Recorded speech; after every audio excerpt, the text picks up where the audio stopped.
समागमी सारा centre of political attraction, सारी राजनीति का अट्रैक्शन इस वक्त महाराष्ट्र में वायवी चव्हाण सेंटर के अंदर इस वक्त चल रहा है। शिवसेना नेता एकनाथ शिंदे, विधायक दल के नेता, वो भी वहां पर पहुंचे हुए हैं। 53 के 53 विधायक इस वक्त वहां पर मौजूद हैं। शरद पवार पर फैसला लेने की बात तमाम कार्यकर्ता का नेता, वो भी वहां पर पहुंचे हुए हैं।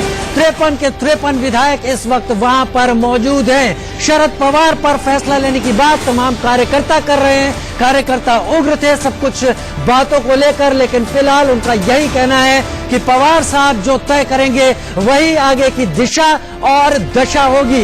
महाराष्ट्र की राजनीति में हाई वोल्टेज ड्रामा लगातार जारी। राज्यपाल भगत सिंह कोश्यारी इस वक्त दिल्ली पहुंच गए हैं। राज्यपाल भगत सिंह कोश्यारी तो तमाम सारी करवटें ले रही है राजनीति इस वक्त महाराष्ट्र की। बीजेपी ने जश्न मना लिया अपने ऑफिस, अपने दफ्तर के बाहर, लेकिन अब सारा अट्रैक्शन इस वक्त वायवी चव्हाण सेंटर के बाहर। और अभिषेक हमारे साथ इस वक्त लगातार जुड़े हुए हैं। अभिषेक, सारे विधायक 53 विधायक इस वक्त वायवी चव्हाण सेंटर के अंदर मौजूद हैं। कार्यकर्ता क्या कह रहे थे हमने ये भी सुना, लेकिन अब क्या हालात दिख रहे हैं? कब तक खिंच सकती है मीटिंग, कब तक खिंच सकता है ये उहापों का दौर?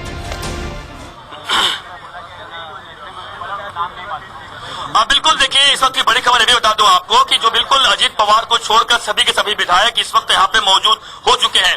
जो जानकारी मुझे मिल रही है कि एक विधायक यहाँ पर कम थे और वह भी इस वक्त जो आपने देखा कि एकनाथ शिंदे क्यों आए हैं, वह जो समय खबर आपको लगातार बातचीत बता रहा था कि शिवसेना के जो लोग हैं वह अपने एक्शन में आ चुके हैं और वह एनसीपी के जो विधायक है उन्हें ढूंढ ढूंढ कर निकाल रहे हैं। और यही वजह है कि जो एकनाथ शिंदे अपनी गाड़ी में बैठाकर एनसीपी के एक विधायक को लाए हैं, जो जानकारी में मिली है, और वह ले जाकर सीधे ऊपर शरद पवार साहब के पास ले गए हैं। यानी इस वक्त अजीत पवार को छोड़कर सभी के सभी एनसीपी के विधायक, 53 विधायक बिल्कुल इस वक्त यहाँ वायवी सेंटर चव्हाण में मौजूद है। और चूंकि यहाँ पर एकनाथ शिंदे और यहाँ पर मिलिंद नार्वेकर जो कि उद्धव ठाकरे काफी खास है, वह भी यहाँ पे पहुंच चुके हैं, तो शायद इन लोगों की ज्वाइंट मीटिंग भी एक बार हो सकती है। क्योंकि शिवसेना देखिए जिस तरीके से आप समझ सकते हैं कि जो सबसे बड़ा अगर नुकसान होगा अगर सरकार नहीं बन पाती है, कांग्रेस, एनसीपी और शिवसेना की सबसे बड़ा नुकसान किसी को होगा तो शिवसेना को होने जा रहा है। इसलिए शिवसेना भी अब अटैक की मुद्रा में आ चुकी है। अलग तरीके से आपने देखा सुप्रीम कोर्ट में जाकर वर्डिक्ट दाखिल करती है,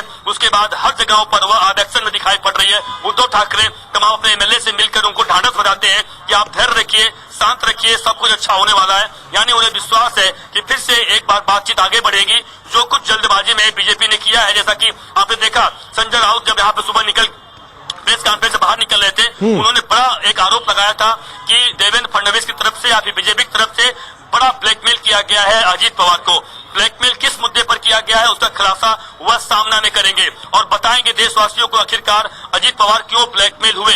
तो यह बड़ी जानकारी उन्होंने दी थी। हो सकता है अगर सब कुछ सच है तो यह सच मानिए कि शिवसेना का अभिषेक एक चीज और जो आप बड़ी खबर बता रहे हैं कि 53 विधायक पहुंच चुके हैं, अजीत पवार को छोड़कर सारे विधायक पहुंच चुके हैं अगर वायवी सेंटर पर, तो अब अजीत पवार के सामने विकल्प क्या है? कुछ बचा है क्या उनके पास फिर?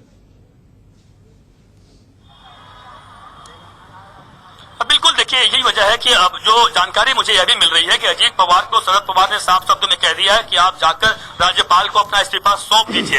यह भी एक बड़ी खबर हमारे पास सूत्रों द्वारा आ रही है।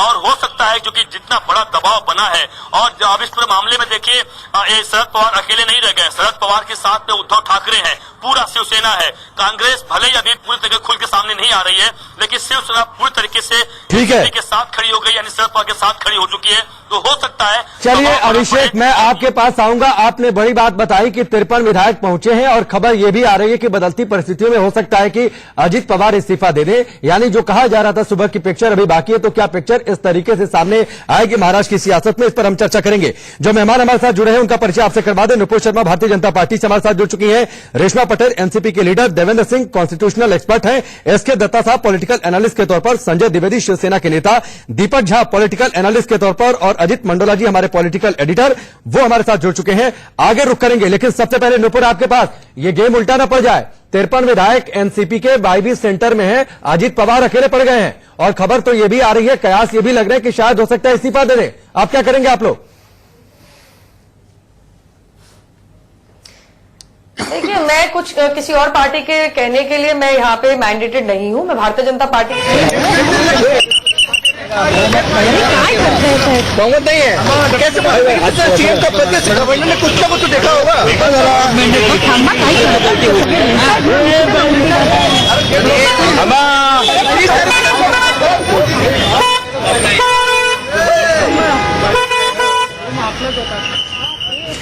तो संजय राउत को आप सुन रहे थे कि बीजेपी के पास बहुमत का आंकड़ा नहीं है, ये बड़ी खबर। और नुपुर, आपको रोकना पड़ा था, आपसे दूसरी पार्टी को लेकर कमेंट या सवाल मैंने नहीं पूछा था। आपकी पार्टी को लेकर देवेंद्र फडणवीस ने मुख्यमंत्री पद की शपथ तो ले ली, लेकिन बहुमत का आंकड़ा कैसे? 53 मैं इसलिए बोलना चाह रही हूं, देखिए वो तो फ्लोर पे ही पता चलेगा बहुमत का आंकड़ा किसके पास है, लेकिन जो अभी यहाँ पे कह के गए कि बहुमत का आंकड़ा नहीं है, वो तो 20 दिन तक बहुमत नहीं दिखा पाए थे। उनको समय दिया था 3 दिन का, फिर भी नहीं। 2 दिन का दूसरी पार्टी को दिया, फिर भी नहीं। 20 दिन दिए।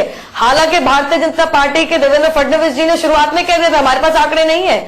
अजीत पवार जी गए किसी एक आश्वासन के साथ ही गए होंगे फडणवीस जी के पास, उन्होंने सपोर्ट जाहिर किया है। किसी आश्वासन पे, किसी नंबर पे ही आज शपथ ग्रहण समारोह हुआ है, सुबह वोट सेरेमनी हुई है। नहीं, विधायक दल के नेता थे नुपुर जी, अजीत पवार विधायक दल के नेता थे और उस नाते उनके पास विधायकों के समर्थन की चिट्ठी थी। जो कहा गया वही चिट्ठी शायद उन्होंने दिखाई, और अगर वो चिट्ठी सही है तो उन सारे विधायकों को इस वक्त अजीत पवार के साथ होना चाहिए था, ना कि शरद पवार के साथ वाईबी सेंटर में होना चाहिए था।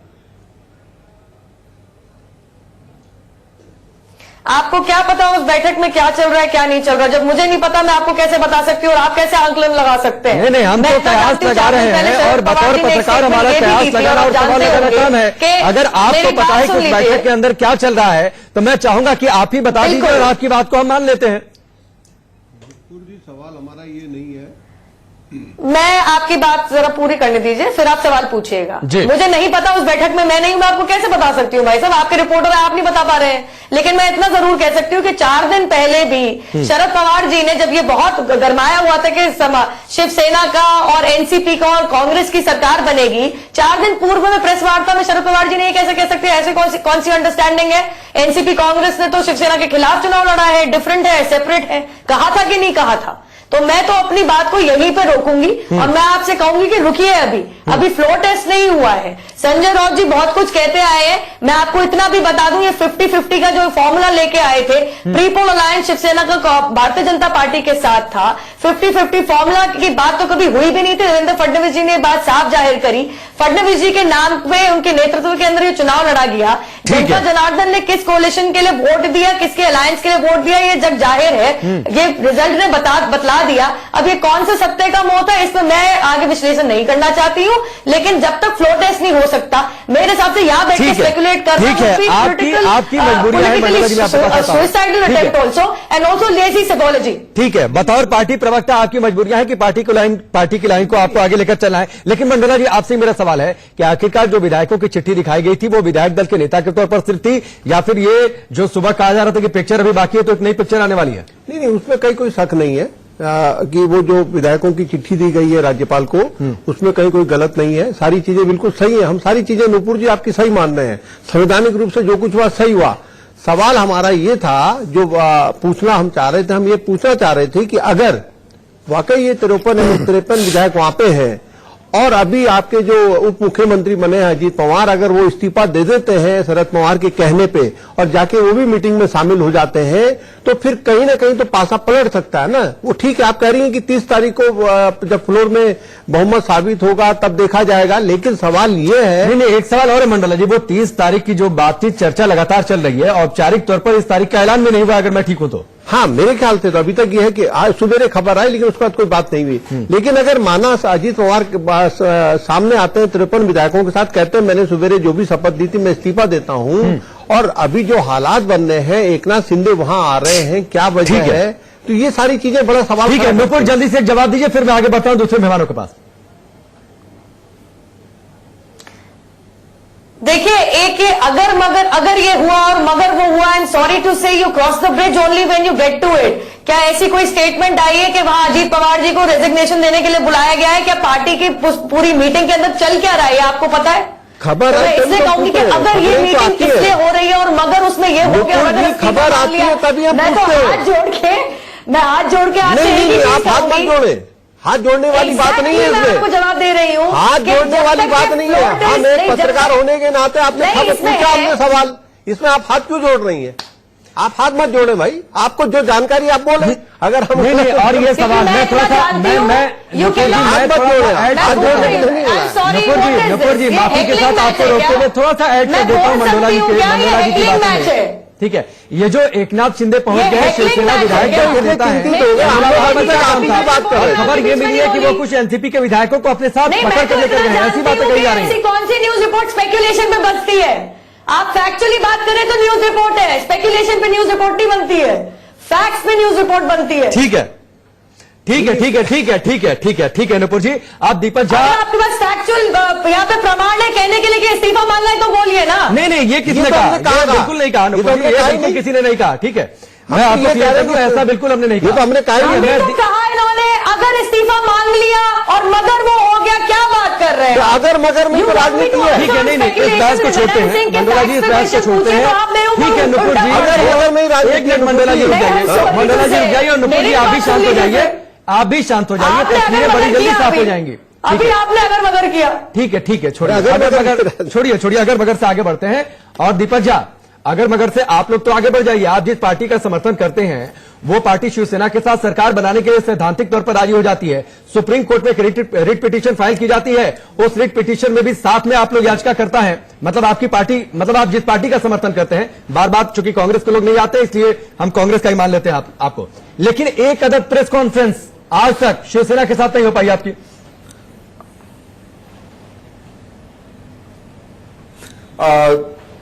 राकेश जी, मैं आपका सवाल हो गया तो मैं जवाब दूं। हेलो जी जी, हेलो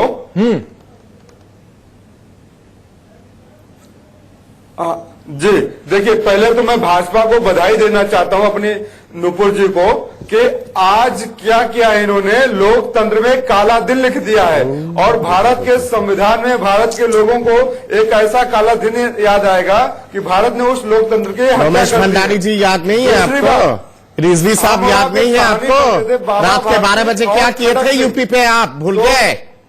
राजभवन के अंदर ही शपथ ग्रहण करवा दिए थे। रमेश भंडारी याद कीजिए यूपी में, रिजवी साहब को याद कीजिए झारखंड में, क्या किए थे रात के 12 बजे आप लोगों ने? याद है आपको या याद नहीं है? या फिर लंबी फिरिस्त में दौड़ाता रहूं एक के बाद एक के बाद एक के बाद एक? कांग्रेस की एनसाइक्लोपीडिया इतना शानदार है ना, इसलिए मातम मत मनाइए और हरियाली आंसू मत रोइए। दत्ता जी एक मिनट, मंडोला जी, दत्ता जी एक रिक्वेस्ट कर दूं, दीपक झा थोड़ा बाहर से आवाज आपकी डिले पहुंच रही है, तो आज थोड़ा दीपक झा को इस बात का दुख क्रेडिट या फिर एडवांटेज थोड़ा सा दे दीजिए। खड़ग सिंह चुप रहो भाई।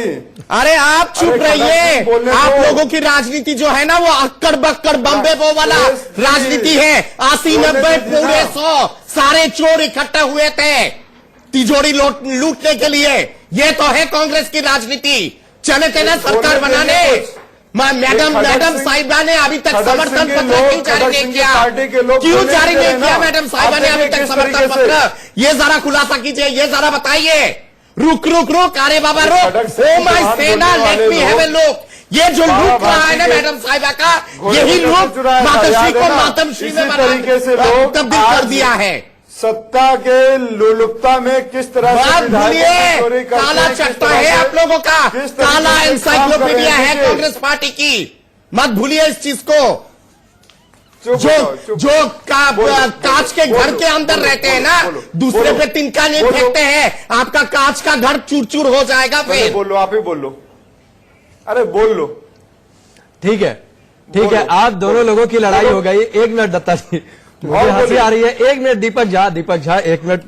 दत्ता जी, आपने कुछ चंद लाइनें बड़ी कई सारे फिल्मों की याद मुझे दिला दी, जो बातें आपने कही।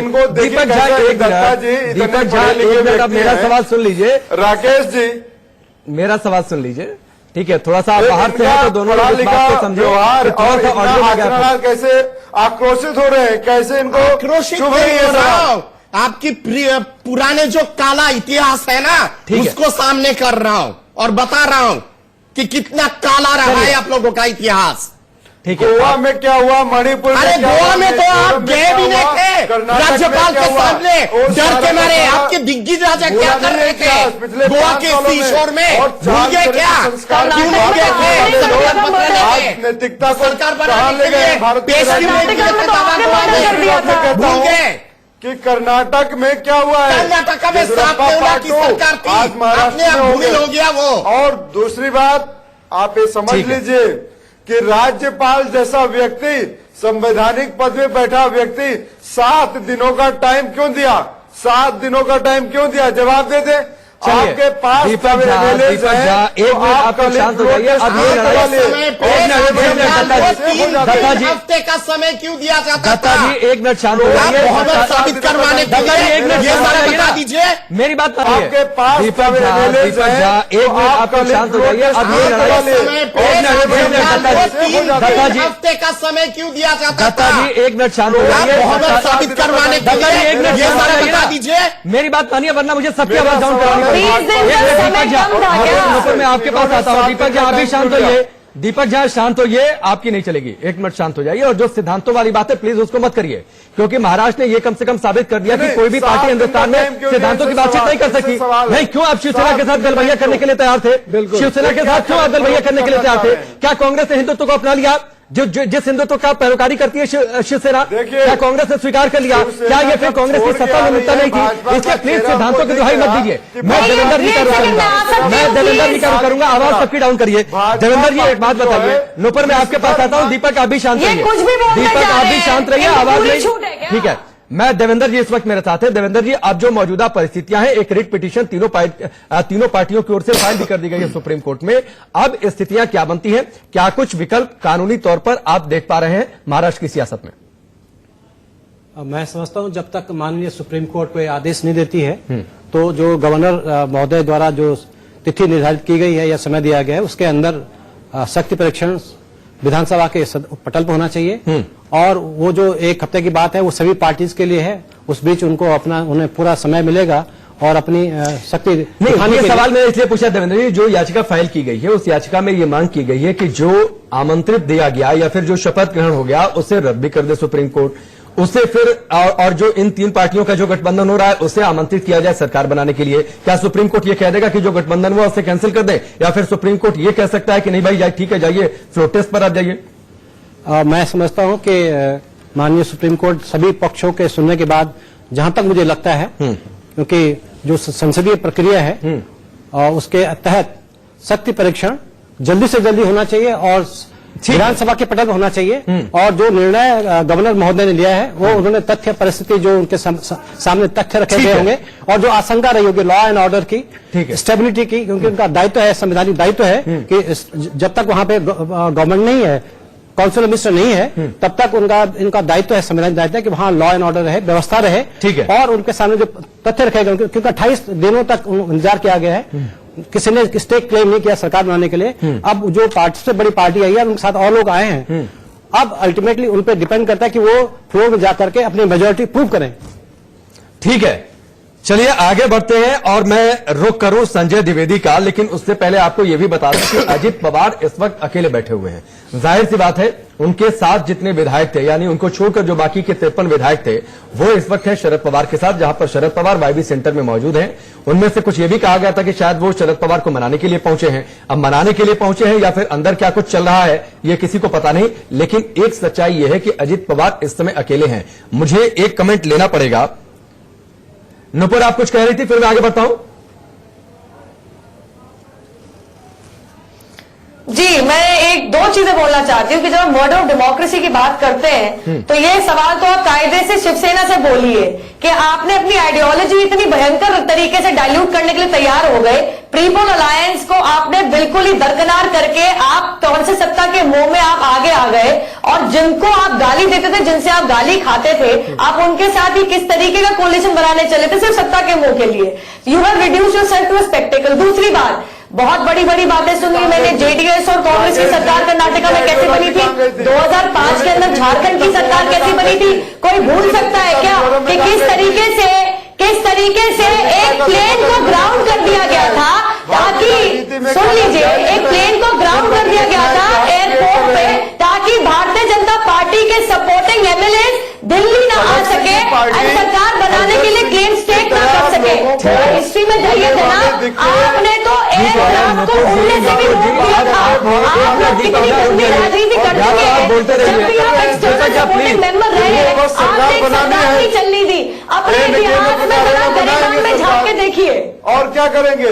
नहीं, दीपक साजी आई थिंक इतिहास के अच्छे स्टूडेंट नहीं है, ये इतिहास के अच्छे शिष्य नहीं है।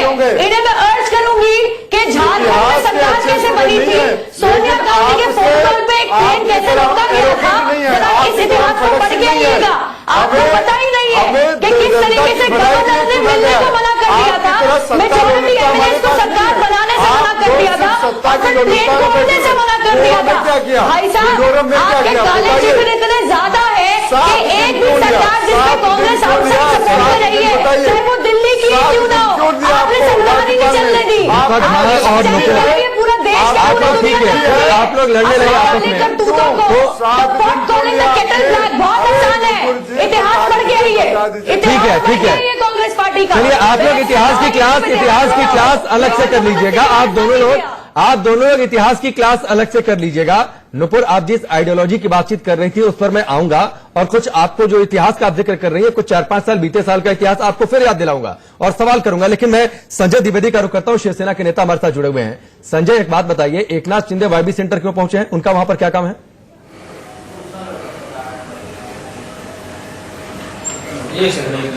नहीं, देखिए, ऐसा ना कि हमारे जो गठबंधन सरकार बनने जा रही है, या आप समझ लीजिए, आप ही के चैनल के माध्यम से मालूम चला था कि शरद पवार कोई नहीं है। आज शरद पवार 13 विधायक। नहीं, मेरा सवाल यह है कि एकनाथ शिंदे वाईबी सेंटर क्यों पहुंचे हैं, किस हैसियत से पहुंचे हैं? एकनाथ शिंदे वाईबी सेंटर क्यों पहुंचे हैं, सीधा इसका जवाब दीजिए। संजय द्विवेदी, एकनाथ शिंदे वाईबी सेंटर क्यों पहुंचे हैं? आप जितनी बार कुछ और बोलेंगे मैं यही सवाल रिपीट करूंगा। बीजेपी बीएसपी से संपर्क किया। एकनाथ शिंदे वाईबी सेंटर क्यों पहुंचे हैं? चाहता हूँ, अगर हमारी नीतियां जो भी हैं, एकनाथ शिंदे वाईबी सेंटर क्यों पहुंचे हैं? मेरा सिर्फ एक सवाल, आप जितनी बार कुछ और बात करेंगे मैं यही सवाल रिपीट करूंगा। पूछने वाले, हम कैसे सरकार देंगे, कैसे नहीं बनाएंगे? एकनाथ शिंदे वाईबी सेंटर क्यों पहुंचे हैं? तय नहीं करेंगे, भारतीय जनता पार्टी तय नहीं करेगी। भारतीय जनता पार्टी ने राम मंदिर से लेकर सभी मुद्दे, राम मंदिर को मत बताइए, मैं जो सवाल पूछ रहा हूं उसका सीधे से जवाब दीजिए। संजय द्विवेदी, एकनाथ शिंदे किस हैसियत से वाईबी सेंटर पहुंचे हैं?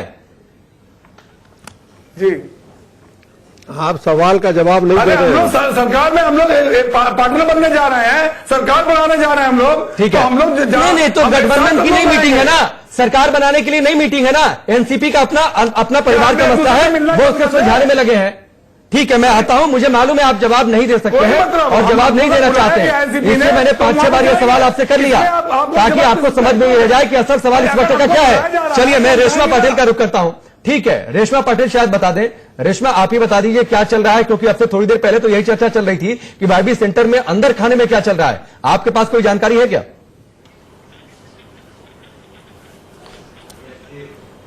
देखिए, अंदर खाने क्या चल रहा है बहुत जल्द आपको मालूम पड़ जाएगा, लेकिन यहाँ पे तो मैं आपको एक और बात बताना चाहती हूँ कि जो भारतीय जनता पार्टी ने सुबह 5:30 बजे जो किया उससे हम बहुत दुखी है। दुखी इसलिए क्योंकि पूरी जो लोकतांत्रिक प्रक्रिया थी उस पे भी उन लोगों ने लांछन लगाया है। तो यहाँ पे तो अंदर क्या चल रहा है, बाहर क्या चल रहा है, उसके बदले हमें बहस ये करनी चाहिए कि भारतीय जनता पार्टी ने अपने जो कूटनीति का चरित्र था, अपना जो कैरेक्टर था, उसको पूरे देश के सामने खुला कर दिया। यही करने वाले थे वो नहीं देख पा रहे थे कि उसके पास से सीएम की कुर्सी जा रही थी, उसके पास से सत्ता जा रही थी, वो नहीं देख पा रहे थे। तो इसको बीजेपी ने अकेले कर दिया क्या? रेशमा जी, बीजेपी ने अकेले तो कर नहीं दिया, अजीत पवार ने बाकायदा समर्थन दिया। एक चिट्ठी दी जिसमें आपके सारे विधायकों का समर्थन उसमें था, दस्तखत थे, हस्ताक्षर थे, समर्थन की बातचीत हो गई, दोनों लोग पहुंच गए राज्यपाल के पास, उन्हें समर्थन की चिट्ठी दे दी, शपथ ले लिया। इसे बीजेपी ने अकेले तो कर नहीं दिया। राकेश जी मेरी एक बात समझिए, यही भारतीय जनता पार्टी है जो मार्केटिंग का कीड़ा माना जाता है, उसको मार्केटिंग करने में बहुत मजा आता है। तो आप ही सोचो ना कि 5:30 बजे अभी तो सूर्य नारायण के दर्शन भी नहीं हुए थे और चले गए सरकार बनाने। क्या खिचड़ी पकाई है ना ब्रह्मलोक में, कूटनीति का जो इससे खिचड़ी क्यों पकाई इतनी थी हताशी हो रही है ना, ब्रह्मास्त्र को लेके? जो पकाई थी, आपको मिला था क्या कुर्सी? आपको मिला था? मैडम साहिबा ने वो समर्थन पत्र क्यों नहीं दिया था? अभी तक क्यों नहीं आया है मैडम साहिबा के तरफ से समर्थन पत्र? हाँ, और आपके तरफ से पवार साहब ने समर्थन पत्र क्यों नहीं दिया था शिवसेना को? और शिवसेना के प्रतिनिधि जरा बता दे, वो मातोश्री है या मातमश्री है? अभी ये जरा बता दीजिए। दत्ता जी 1 मिनट, मुझे लगता है 1 मिनट रेशमा जी, मुझे लगता है रेशमा जी 1 मिनट, 2 महिलाएं हैं 2 पार्टियों की ओर से और बड़ी अच्छी प्रवक्ता भी हैं। 1 मिनट रेशमा जी रुक जाइए, मैं आप ही के पास हूँ। रेशमा जी मेरी बात सुन लीजिए, ठीक है? 2 पार्टियों की प्रवक्ता और मुझे लगता है सबसे ज्यादा रिफ्ट इन्हीं दोनों पार्टियों के बीच में है, तो मुझे लगता है कि नुपुर और रेशमा जी को एक साथ स्क्रीन पर लाइए जरा, क्योंकि सीधे इन्हीं से बात करना बेहद जरूरी है। आप बताइए नुपुर, जवाब दीजिए, जो रेशमा ने बातचीत कही, आपकी कूटनीति और आपकी स्ट्रेटजी पर सवाल उठाया उन्होंने सीधे तौर पर। मैं दो तीन चीज कहना चाहूंगी और मैं प्लीज रिक्वेस्ट करूंगी मेरे ऊपर ना बोले, मैंने इनकी पूरी बात सुनी। सबसे पहले संविधान में ऐसा कौन सा कानून है, ऐसा कौन सा बाय लॉ, कौन सा रूल है जो कहता है कि आप इस समय पे सरकार बना सकते, इस समय पे नहीं बना सकते, इस समय वोट ले सकते, इस समय पे नहीं स्वेरिंग इन कर सकते? दूसरी बात, रूल 12 ट्रांजैक्शन और बिजनेस रूल्स, और किसी भी तरह, और ये माननीय प्रधानमंत्री का अपना हक है, जरा पढ़ लीजिएगा क्या कहता है रूल 12, किसी भी टाइम पे इंप्लीमेंट हो सकता है। दूसरी बात, शरद पवार जी ने रिजल्ट आने के बाद साफ ही बयान दिया था, आप इससे मुकर नहीं सकती, कि ये जो पूरा रिजल्ट आया है ये मैंडेट है कि एनसीपी ऑपोजिशन में बैठे। तीसरी बात, 4 दिन पहले शरद पवार जी ने प्रेस वार्ता में बहुत पब्लिकली कहा था कि कौन सी शिवसेना, कांग्रेस एनसीपी ने शिवसेना के खिलाफ चुनाव लड़ा है, हम सेपरेट हैं और हम डिफरेंट हैं। तो आप कूटनीति और आप राजनीति का बखान यहाँ मत कीजिए। नहीं, मैं आपसे रिक्वेस्ट कर रही हूँ, क्योंकि आप ही बड़े नेता शरद पवार जी के यहाँ पे सारे बयान बता रही हूँ और आप गलत बोलोगे, संविधान में समय जनता में, तो मैं चुप नहीं रह सकती। राकेश जी मैं गलत बोल रही हूँ? नहीं रे राकेश जी मैं गलत बोल रही हूँ? आप मेरी संविधान की बात करते हो, आप वही राकेश जी मैं गलत बोल रही हूँ। 4 दिन पहले शरद पवार जी ने ये नहीं कहा था जो कांग्रेस के एनसीपी इलेक्शन अगेंस्ट शिवसेना, 5:30 बजे बीजेपी में शिवसेना और डिफरेंट है, बता रही थी कि आपको राकेश जी का पड़ा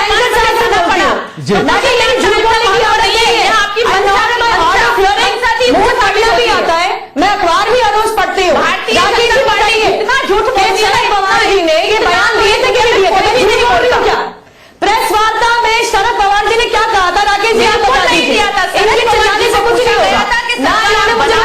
ठीक है, आप दोनों को 1 मिनट, मैं थोड़ा सा इंटरप्ट करता हूँ, 1 मिनट आप दोनों लोग शांत हो जाइए। जो कहता है कि रूल 12 को कभी भी प्रधानमंत्री इंप्लीमेंट नहीं कर सकते। 1 मिनट नहीं राकेश जी मैं आपसे बोल रही हूँ, एक मिनट नुपुर जी सुनिए ना, सच का सामना थोड़े नहीं चल रहा है, कोई गेम शो थोड़े नहीं है, ठीक है? 1 मिनट सुनिए, सच का सामना कोई गेम शो नहीं चल रहा है।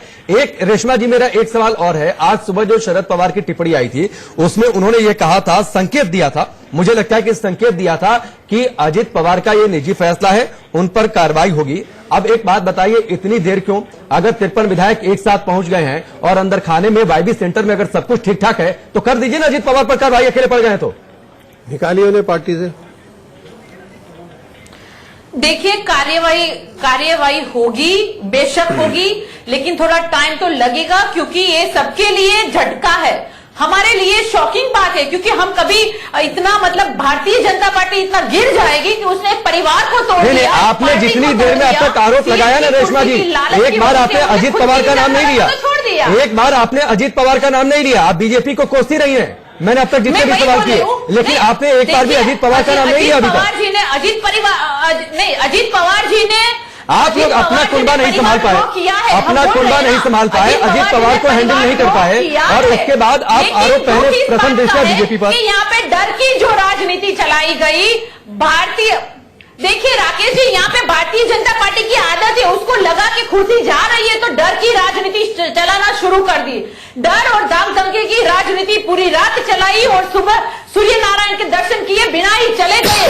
जो हिंदुत्व की बात करते हैं, एक मंडोला जी, मुझे लगता है ना कि ये विवाद इन 2 पार्टियों के बीच में, एक बार फिर से जरा स्क्रीन पर आइए, एक बार फिर से नुपुर और रेशमा के स्क्रीन पर लाइए। नुपुर कुछ दिखा भी रही है। नुपुर, आप इनकी बात का जवाब दीजिए और आप दिखा क्या रही है वो भी बताइए। देखिए, मेरी झूठ बोलने की आदत नहीं है। अगर ये अपने बड़े नेता के खुद के बयान नहीं सुनती है तो उसमें मैं क्या कह सकती हूँ? I am nobody to comment on that. ये 6 नवंबर की न्यूज पढ़ रही हूँ। शरद पवार आज BJP Shiv Sena to respect mandate and form government soon, और इसी में लिखा है, उन्होंने कहा था कि मैंडेट हमारा नहीं है, मैंडेट हमारे को ऑपोजिशन में बिठाने का है। और ये रही न्यूज आपकी 2 दिन पहले की। वो तो हम मैं इसकी डेट भी बताती हूँ आपको, नवंबर 18 एनसीपी नहीं है। मैडम सुन लीजिए ना, चिल्लाइए मत, मैं आपकी बात सुन रही हूँ। ये देख लीजिए, शरद पवार टेक सरप्राइजिंग न्यूटन और alliance with Shiv Sena says what talks. ये देख लीजिए, नवंबर 18 की न्यूज है। मेरी झूठ बोलने की आदत नहीं है। अगर आप न्यूज़पेपर नहीं पढ़ती, अपने खुद के बड़े नेता की बात नहीं सुनती, उनके बयान नहीं सुनती, तो मैं क्या कर सकती हूँ?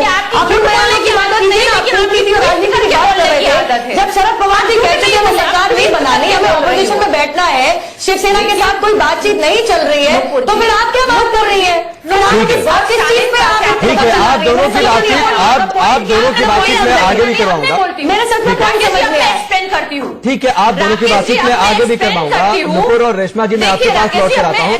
अभिषेक हमारे साथ जुड़े। ठीक है, आप दोनों की बातचीत में आगे भी करवाऊंगा। मेरे साथ में पॉइंट समझ में एक्सप्लेन करती हूँ। ठीक है, आप दोनों की बातचीत में आगे भी करवाऊंगा। नुपुर और रेशमा जी, मैं आपके पास लौट कर आता हूँ। अभिषेक हमारे साथ जुड़े। 1 मिनट रुक जाइए, जरा मैं ग्राउंड रिपोर्ट ले लूं कि क्या चल रहा है। ठीक है, 1 मिनट दीपक, आपके पास भी मैं आता हूं।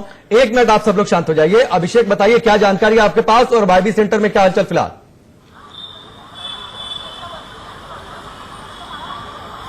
देखिए, वाईबी सेंटर में लगातार यहाँ पे मीटिंग का दौर लगातार चल रहा है। जैसा कि यहाँ पर सबसे बड़ी खबर इस बात की रही थी कि शिवसेना के जो यहाँ पर नेता है वह एनसीपी के विधायक को लेकर यहाँ पर आते हैं और यहाँ पर मीटिंग में हाजिर करते हैं शरद पवार के सामने। तो एक बड़ा घटनाक्रम हुआ है कि लग रहा था, देखिए 2 चीज आपको बता दूं, यहाँ पर जो लगातार खबरें आ रही थी उसमें लग रहा था कि जो जानकारी की इस पूरे मामले पर शरद पवार कहीं मिले हुए हैं, बैकडोर से बीजेपी को सपोर्ट कर रहे हैं। देखिए, अगर इस बात को न माने, अगर इसमें कोई सच्चाई नहीं है, जो सूत्र बता रहे थे कि शरद पवार का इससे पूरा हाथ है बीजेपी का सरकार बनाने में, लेकिन अगर अभिषेक एक बात बताइए। अभिषेक, ये तो ठीक है। अभिषेक इस वक्त एक बड़ी खबर आ रही है, एनसीपी विधायकों की बैठक खत्म हो गई है। शरद पवार के साथ ये बैठक चल रही थी, ये इस वक्त की बड़ी खबर। शरद पवार ने सभी विधायकों के साथ बैठक की है और जो जानकारी मिली है कि 53 विधायक पहुंचे हुए थे, यानी अजित पवार को छोड़कर एनसीपी के जितने विधायक हैं वो सभी पहुंचे हुए थे। अब अभिषेक बताइए, बैठक खत्म हो गई है, क्या जानकारी इसके बाद की आपके पास? देखिए, बिल्कुल अभी तक बैठक ऑफिशियली खत्म होने की जानकारी अब तक नहीं है, लेकिन यहाँ देखिए कि जो आपको दिखा रहा हूँ कि यहाँ पे जो रास्ता यहीं से निकलेंगे सभी के सभी विधायक, इसलिए अंदर हो सकता है कि जो बंद दरवाजे में जो मीटिंग चल रही है वहां पे मीटिंग खत्म हुई हो, लेकिन उसके बाद जब जो विधायक दल है वह बाहर आएंगे तो समझ में आएगा। लेकिन जैसा बता रहा था आपको मैं कि इस पूरे मामले पर एक चुक में जो फैसला शरद पवार ने लिया है कि वह साफ शब्दों में उन्होंने कहा, जो जानकारी मिल रही है कि अजित पवार आके हमारे सामने पेश हो और जो उन्होंने डीसीएम का जो उन्होंने आज ओथ लिया है, जो शपथ लिया है, उससे इस्तीफा दे राज्यपाल के पास जाकर, जो जानकारी हमें लगातार इस बात को लेकर मिल रही है। लेकिन एक बात और बता दूं आपको, अगर बीजेपी की सरकार बनाने में चलिए अभिषेक, एक और बड़ी खबर आ रही है। अभिषेक, एक और बड़ी खबर आ रही है कि अब अजित पवार पर हो सकता है आगे कोई बड़ा फैसला लिया जाए एनसीपी की ओर से, और इसके साथ ही दिलीप पाटिल को लेकर बड़ी खबर है कि उन्हें एनसीपी का विधायक दल का नया नेता बनाया जा सकता है। अब बताइए, दिलीप पाटिल को लेकर जानकारी दीजिए अभिषेक।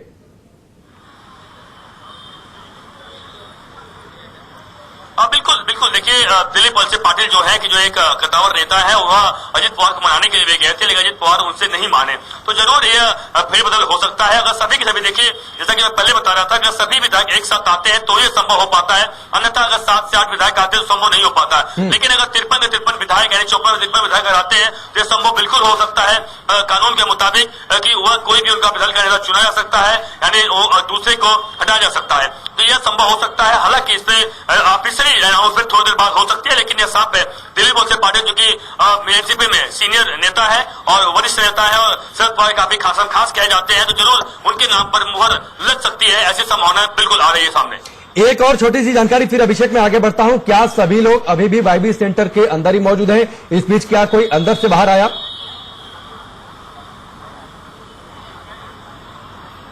नहीं, बिल्कुल देखिए, सभी के सब लोग अभी भी अंदर मौजूद हैं। इंतजार इस बात का है कि सभी लोग बाहर आए और उसमें से जो भी धनंजय मुंडे जो कि सीनियर है या फिर जो अन्य नेता जयंत पाटिल जो कि महाराष्ट्र एनसीपी के अध्यक्ष हैं, कुछ आकर शायद बात किया। शरद पवार साहब खुद बात करें कि उन्होंने क्या फैसला लिया है, तो ये जरूर एक बड़ा फैसला हो सकता है।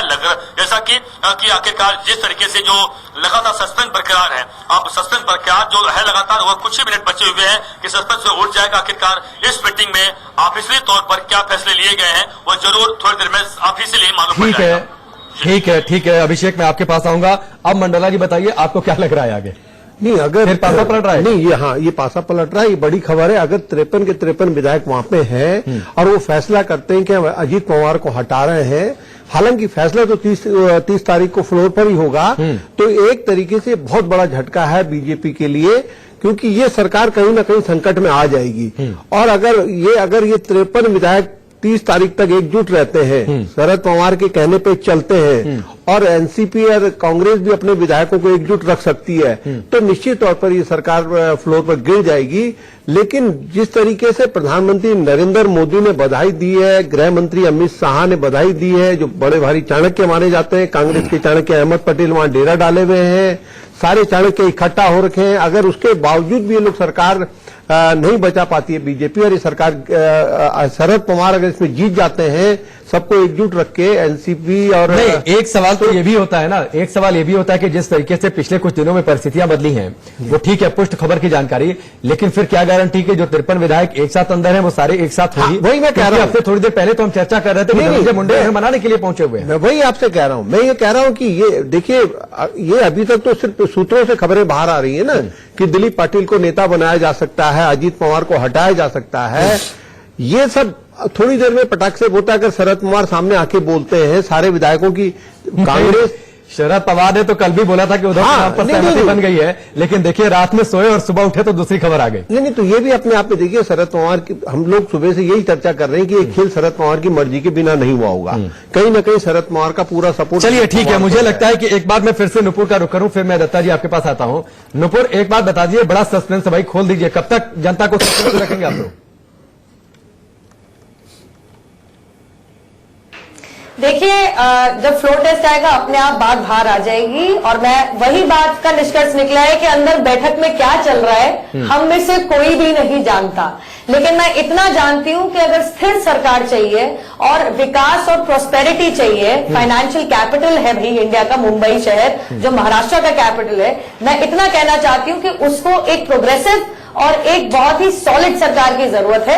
ये आएगा राम गया राम, और वो प्रोग्रेसिव सरकार एनसीपी के साथ हो सकती है। बहुत पुरानी बात नहीं है कि राम मंदिर, तो बढ़िया सरकार अगर एनसीपी हमारे को अजीत पवार जी आगे आगे सरकार से देना, साथ में सरकार बनाइए तो क्यों नहीं? ये ना बोलिएगा, किसी के ऊपर नहीं बोल रही, मेरी बात बोल रही। सही नहीं होगी सरकार क्या? आपने जिसके लिए आप कहते हैं चक्की पीसिंग बड़ा सवाल मुख्यमंत्री कहाँ आपकी चली गई, कहाँ आपकी नैतिकता चली गई, कहाँ सिद्धांत चले गए आपके? आप मुझे बताइए, सिद्धांत कहाँ चले गए आपके? कितनी सिद्धांत वाली बातें करते हैं, कितनी भागवत चलती जाते हैं, देखने की नहीं है क्या? कि हमने कभी भी शिवसेना के खिलाफ कुछ बोला नहीं। चक्की पीसिंग आप ही चलो फिर भी हमने आपके नेताओं के खिलाफ कुछ नहीं कहा। आए दिन सामना में आपके नेता संजय राउत जी से आए दिन मीडिया के सामने कभी नरेंद्र मोदी जी के लिए, कभी अमित शाह जी के लिए कैसे कैसे बयान देते आए हैं आप लोग, फिर भी हमने अपना संयम नहीं खोया। हमने कभी भी पॉलिटिकल डिस्कोर्स को बिल्कुल लेके गए। अमित शाह जी के लिए शिवसेना के लिए, आप शिवसेना के लिए, कांग्रेस की सोनिया गांधी के लिए। ठीक है, मैं इंतजार करूंगा। आप दोनों लोग शांत रहिए, आप दोनों लोग शांत रहिए। संजय द्विवेदी और नुपुर जी, एक मिनट आप दोनों लोग मेरी बात सुनिए, फिर मैं दत्ता जी का रुख करता हूँ। सुनिए, मैं एक मिनट, आप दोनों लोग शांत रहिए, आप दोनों लोग शांत रहिए। देखिए, एक तो मैं चीख चिल्लाहट नहीं चाहता हूँ, बड़े आराम से बातचीत चल रही तो आराम से बातचीत चले। मैं ये भी नहीं समझता हूँ कि मुझे किसी का ऑडियो डाउन करवाना पड़े। एक मिनट संजय द्विवेदी, शांत रहिए। अरे शांत रहिए ना, किस आइडियोलॉजी की बातचीत कर रहे हैं? बाला साहेब सोनिया गांधी और कांग्रेस को लेकर क्या क्या बोलते थे, वो सारी बातें शिवसेना ने भुला दी क्या? वो सारी बातें शिवसेना ने भुला दी क्या? वो सारी बातें शिवसेना ने भुला दी क्या? इसलिए प्लीज आइडियोलॉजी की बात कोई ना करे। और नुपुर जी, आप भी आइडियोलॉजी की बातचीत मत करिए। 26 सितंबर 2014, आपसे 1 घंटे पहले मैंने वो ट्वीट याद दिलवाया था, जब खास तौर पर एनसीपी को लेकर देवेंद्र फडणवीस ने कहा था कि एनसीपी को हम कभी भी इंडोर्स नहीं कर सकते, एनसीपी के करप्शन को हमने विधानसभा में एक्सपोज किया है, उनके साथ भविष्य में कभी भी गठबंधन नहीं करेंगे। सब कुछ बदल जाता है आप लोगों के लिए। चलिए एक रिपोर्ट है, फिर मैं दत्ता जी आपके पास आता हूं।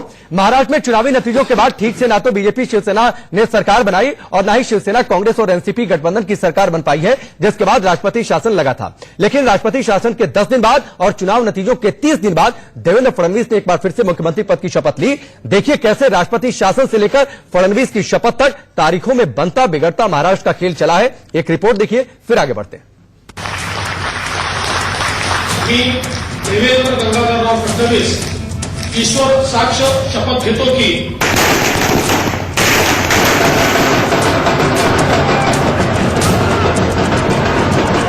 तसा सर्जिकल स्ट्राईक महाराष्ट्रावरती, शिवरायांच्या महाराष्ट्रावरती केला गेला।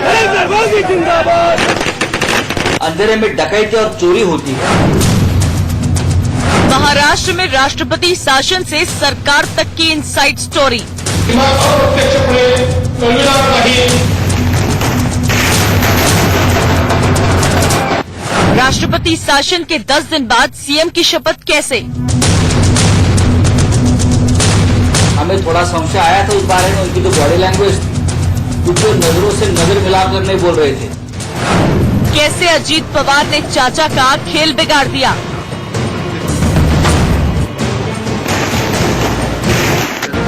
महाराष्ट्र में 24 अक्टूबर के नतीजों के बाद क्या होने वाला है, ये किसी को पता नहीं था। ठीक वैसे ही 23 नवंबर को क्या होने वाला है, ये भी किसी को पता नहीं था। सबकी उम्मीदें, वादे, दावे और आंकड़े धरे के धरे रह गए। देवेंद्र फडणवीस ने आज सुबह मुख्यमंत्री पद की शपथ ली। उनके साथ एनसीपी के बागी नेता अजीत पवार ने डिप्टी सीएम की शपथ ली। शपथ ग्रहण के बाद पटना में बीजेपी कार्यकर्ताओं ने आतिशबाजी करके जश्न मनाया। वहीं महाराष्ट्र के लातूर में फडणवीस के शपथ ग्रहण पर कार्यकर्ताओं ने एक दूसरे को बधाइयां भी दी। इसके अलावा फडणवीस के गृह नगर नागपुर में भी बीजेपी कार्यकर्ताओं ने नाचते झूमते हुए जश्न मनाया। राज्यपाल ने शपथ के लिए श्री फडणवीस व श्री अजीत पवार को किस पत्र द्वारा कितने बजे आमंत्रित किया? कोई कुछ भी कहे, लेकिन सत्ता की रेस में फिलहाल बीजेपी ने कई दिनों की खामोशी के बाद आखिर बाजी मार ली है। सबके मन में सवाल है कि 24 अक्टूबर को चुनावी नतीजों के बाद से जो अब तक नहीं हुआ, वो शपथ ग्रहण अचानक कैसे मुमकिन हो सका। तारीखों में आपको दिखाते हैं महाराष्ट्र की सत्ता का बिगड़ता बनता खेल। 9 नवंबर बीजेपी को राज्यपाल ने बुलाया। देवेंद्र फडणवीस की शपथ ग्रहण की बिसात 9 नवंबर से ही बिछ गई थी। 9 नवंबर को राज्यपाल भगत सिंह कोश्यारी ने फडणवीस को सरकार बनाने का आमंत्रण दिया। 10 नवंबर बीजेपी ने सरकार बनाने में असमर्थता जताई। 24 घंटे यानी 10 नवंबर को ही बीजेपी ने साफ कर दिया कि वो सरकार बनाने में असमर्थ है, क्योंकि उसके पास बहुमत का जादुई आंकड़ा नहीं है। 10 नवंबर शिवसेना को 11 नवंबर तक का समय दिया। 10 नवंबर को ही राज्यपाल ने शिवसेना को सरकार बनाने का मौका दिया। शिवसेना और एनसीपी के बीच मुलाकातों और बयानों का दौर तेज हो गया। 11 नवंबर शिवसेना बहुमत की चिट्ठी नहीं दे पाई। 11 नवंबर को शिवसेना के नेता राज्यपाल से तो मिले, लेकिन बहुमत की चिट्ठी नहीं दे पाए। 11 नवंबर राज्यपाल ने देर शाम एनसीपी को बुलाया। एनसीपी को 12 नवंबर तक की मोहलत मिली। 12 नवंबर एनसीपी बहुमत की चिट्ठी नहीं दे पाई। 12 नवंबर को एनसीपी की हालत वैसी ही थी जैसे 11 नवंबर को शिवसेना की थी। एनसीपी बहुमत वाली चिट्ठी नहीं दे सकी। 12 नवंबर देर शाम राष्ट्रपति शासन लगाया गया।